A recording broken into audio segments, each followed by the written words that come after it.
తిరుమల శ్రీవారిని సినీ నటుడు సప్తగిరి, చిత్తూరు ఎమ్మెల్యే జగన్మోహన్ ఈ రోజు ఉదయం వీఐపీ విరామ సమయంలో దర్శించుకుని మొక్కులు చెల్లించుకున్నారు.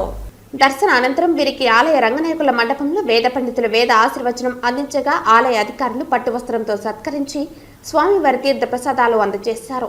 అనంతరం ఆలయం వెలుపల సప్తగిరి మీడియాతో మాట్లాడుతూ పెళ్లికని ప్రసాద్ గోల్డ్ మ్యాన్ అనే సినిమాలు వచ్చే నెల విడుదలవుతుందని, పెళ్లికని ప్రసాద్ సినిమాను ఓకే చేసిన చిత్తూరు ఎమ్మెల్యే జగన్మోహన్ రెడ్డికి కృతజ్ఞతలు తెలిపారు. అన్న పెళ్లిగాని ప్రసాద్ నెక్స్ట్ మంత్లో రిలీజ్ అవుద్ది. ఆ సినిమా చూస్తే అందరికి పెళ్ళి అవుద్ది. నెక్స్ట్ గోల్డ్ మ్యాన్ అని ఈ 2 సినిమాలు ఉన్నాయి. తప్పకుండా మంచి సినిమాలు వేస్తున్నాను.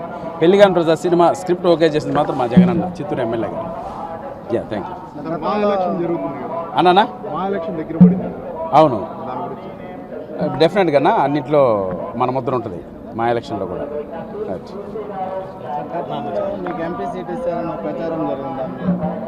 అవును, ట్రై చేసిన మాట వాస్తవమే. సో చిన్న పిల్లడు ఇంకా ఎందుకప్పుడే రాజకీయాలని నెక్స్ట్ చూద్దాం. ఎప్పుడు ఆల్వేస్ సపోర్ట్ అన్న. ఇక్కడ ఎందుకులే అన్న రాజకీయాలు, అద్భుతమైన దర్శనం జరిగింది. ఎమ్మెల్యే జగన్మోహన్ మాట్లాడుతూ, నా స్నేహితుడు నటుడు సప్తగిరి శ్రీవారిని దర్శించుకోవాలన్నారని, నా స్నేహితులందరినీ కలిసి వచ్చి శ్రీవారిని దర్శించుకున్నామని అన్నారు.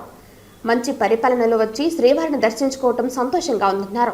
ముఖ్యమంత్రి చంద్రబాబు నాయుడు తిరుమల శ్రీవారి దర్శనానికి వచ్చే భక్తులకు మంచి దర్శనం కల్పించే విధంగా చూడాలని ఆదేశాలను ఇచ్చారని ఎమ్మెల్యే జగన్మోహన్ తెలిపారు. ఈరోజు నా స్నేహితుడు గిరి గారు దర్శనం చేయాలన్నారు. అలాగే నా స్నేహితులందరితో సాక్షాత్ కలియుగ దైవం ఏడుకొండల స్వామి దర్శనానికి విచ్చేసాము. ఏదైనా ఒక మంచి పరిపాలనలో ఈ దేవస్థాన దర్శనానికి వస్తే కూడా ఆ అద్భుతమైన దర్శనం జరగడం కానీ ఆ ఒక సంతోషం కూడా కలగడం జరిగింది. ఎక్కడికెక్కడ కొండపైన కూడా గత ఈ 2-3 వారాల నుండి మీరందరూ గమనిస్తే పరిశుభ్రత కానీ అన్ని విషయాల్లో కూడా ఒక క్రమశిక్షణగా ఈ దేవస్థానాన్ని మార్చే క్రమంలో మన ముఖ్యమంత్రి శ్రీ నారా చంద్రబాబు నాయుడు గారు ఆల్రెడీ ఆదేశాలు చేయడం జరిగింది.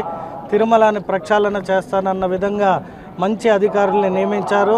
సో వచ్చే ఎవరైతే దేవస్థానాన్ని దర్శనానికి విచ్చేస్తున్నారో ఎక్కడెక్కడి నుండో వచ్చే వారికి ఎటువంటి ఆటంకాలు కలగకుండా వారికి కావాల్సిన అన్ని సదుపాయాలు సమకూర్చడం ప్రభుత్వ బాధ్యత. అలాగే టీటీడీది కూడా. కాబట్టి నిన్ననే వెంకయ్య చౌదరి గారికి కూడా అవకాశం కలిగింది. సో అందరూ అధికారులు ఈ దేవస్థానాన్ని ఇంకా ఉన్నత స్థానానికి తీసుకుపోతారని భావిస్తూ సెలవు తీసుకుంటారు.